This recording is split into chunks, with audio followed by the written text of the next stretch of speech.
คือหลวงปู่คำสิงห์เป็นครูคนแรกที่สอนอาตมาในเรื่องสมาธิภาวนาจำไว้ในสมองจนถึงวันตายจะไม่มีวันลืมปี2516อาตมาเริ่มมาอยู่กับหลวงปู่มาฝึกเรื่องสมาธิภาวนาแต่ก่อนไม่เชื่อหรอก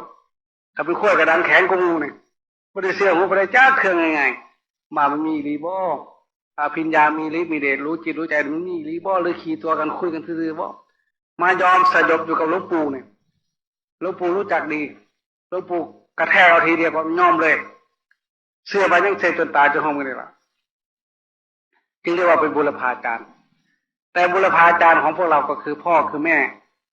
แล้วได้ฝึกเลยลูกงัวลูกควายแมวไม่ได้ยัดใส่ปากได้มันดูเองจู้ๆเองกระทบคอมผู้ใดไปบอกมันลูกนกเป็ดลอยน้ำเองดิ้งเลยไม่ได้ฝึกแต่พวกเราตั้งแต่ยืนก็ต้องฝึกแม่จับตั้งไข่ย่างก็ฝึกย่างจะขจิลมก็จับไปฝึกยืนเดินนั่งนอนพ่อแม่ฝึกสอนให้นอนก็ฝึกกินก็ป้อนฝึกให้เป็นบ่มันจะกินซื้อๆไปเอาออกขับถ่ายก็ได้ฝึกถ่ายเลย